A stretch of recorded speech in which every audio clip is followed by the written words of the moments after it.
Let's go, girls. Hi friends, Chris Booker coming from Nashville, and today we're joined by the biggest selling female country artist of all time. Ladies and gentlemen, for Amazon Music, it's Shania Twain. Where you been? Well, I've been busy. Obviously, everybody knows I haven't made a record and a studio album in 15 years. That's a long time. You know, that's been primarily because of my voice. I had Lyme's disease and just gave me vocal cord problems. Your voice is different. Your voice got richer and thicker, more velvety or something. How did you work at that? I've had to study my voice more, I guess is the way I would put it, in order to be able to use it again. You know, I had to just focus and go back to vocal school, basically. Speech therapy. I did feel as though a part of me had died. I was grieving the loss of my voice. I really believed I would never sing again. And I thought, well, I mean, I'm a songwriter anyway, more than I am anything else. And I was prepared to write songs for other people and accept that I was never going to be the performer of the songs anymore. But I don't know, determination kicked in, and the more I wrote, the more I was singing. So a lot of this time that I've been away has just been working on getting this voice back. But it is different. Do you like the end result? I do. Yeah. I'm very happy with it. My range is larger. I mean, I've gained things. Can you imagine? I have this, yeah. I'm doing all these really super high things and these super low things. I mean, I sound like a man a lot on the album, on the low harmonies. There's nothing about you that sounds like a man. People probably think Sorry. You may sound like a little silkier, but I wouldn't go that far. When you listen to this record, I felt like I read your diary a little bit. I don't know if I'm supposed to, but does it scare you a little bit? Like, wow, I'm really sharing the really intimate parts of my life. Well, the scariest part is penning it. I do definitely get very introspective when I'm writing, and it makes me emotional, and I get sad and happy, and I'm all over the place. It's like a bad drug, you know? It's a bad drug that really works. Because it does hurt to, you know, write about things that I wouldn't otherwise think about if I wasn't writing music. The songwriting is more of the art. It's more of the it's more of the soul, really, and it's the scariest part, committing to those lyrics. 4 different producers for this record. Typically, in the past, it's been you and your ex-husband who produced a lot of your music. What was that like, turning any part of it over to somebody else? I was really nervous about sharing them because I was so isolated. My husband was really the only one that heard anything. So yeah, I was scared to share it. The feedback was coming back so strong, though. Everyone appreciated, you know, how candid the lyrics were and how honest and pure they were. So I sort of could breathe a little easier after that first leap of pressing send, you know. I decided on people that were very open, flexible, and respectful of my vision. So that dictated a lot, too. It dictated the feel of some of the things. I mean, for example, Life's About to Get Good. The backing vocals are very, you know, they're almost quirky fun, and that does something to the song naturally. And so we just followed each other's lead as we went once we got into the studio, and it felt like one unified project, even though there were 4 different producers.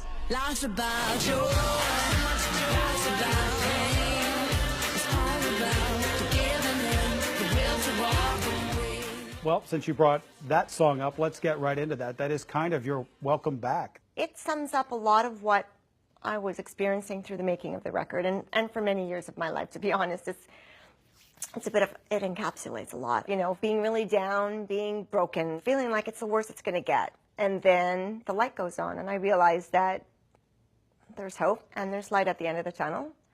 And it's not the end of the world. And this is the first time that I've ever written about it, that I've ever written about being at the end of my rope in the pain department and still finding a way out of it. Light of My Life is, I fantasize that you're singing it to me, and I think a lot of people will. What was in your mind when you wrote that one?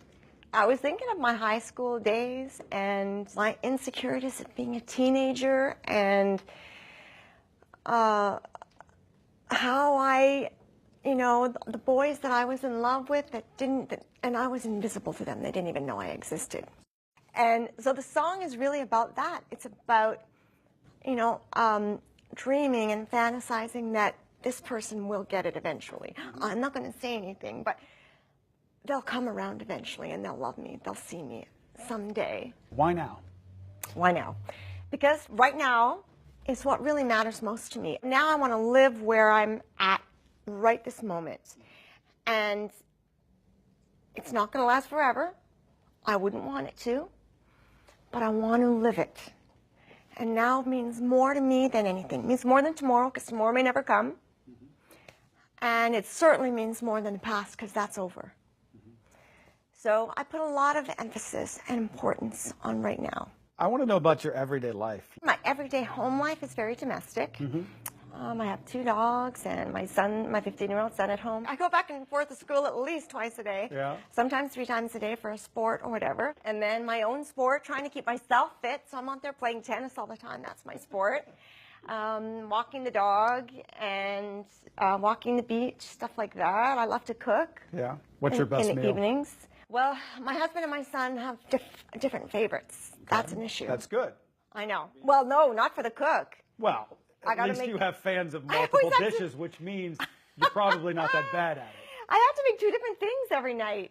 So, and then I got to make my thing, which is always never what they eat, because they eat carbs. Salad. And yes. So I really make 3 meals every night. It's torture. But anyway, yeah, no, they tell me I'm a good cook, so I trust in them, and I enjoy it. Being that it is Prime Day, what's the last thing you bought on Amazon Prime? Mine's boring. Like, mine's an air conditioner filter. That's the last thing I bought on Amazon Prime. I'm very frugal. So I would have looked probably for a deal. You're very frugal. Listen, the last thing I bought on Amazon was for my son. He shops at all the, cool, overpriced brands, and Mom's on a budget. I can guarantee it was a pair of shoes for my son. Okay. Yes, pair of shoes for my son. Yes. Thank you for taking the time and Thank you. Really opening your heart. This record, I know the people you're watching, you haven't heard it, but it is really a trip into your diary. So you feel you know me better now after Yeah, you've absolutely called people out. You said every emotion that you went through. It's brave to do, and I think a lot of people will come out of your album, the whole thing, with that thought that, wow, this is a brave record. So congratulations on it. Well, it's uncomfortable doing that. It is, but there's just so much more purpose behind going through all of that stuff. If you know that somebody else is going to benefit from it. Yeah. Yeah. Thank you so much. It was a pleasure talking to you, and thank you all for watching. We appreciate it. That don't impress me.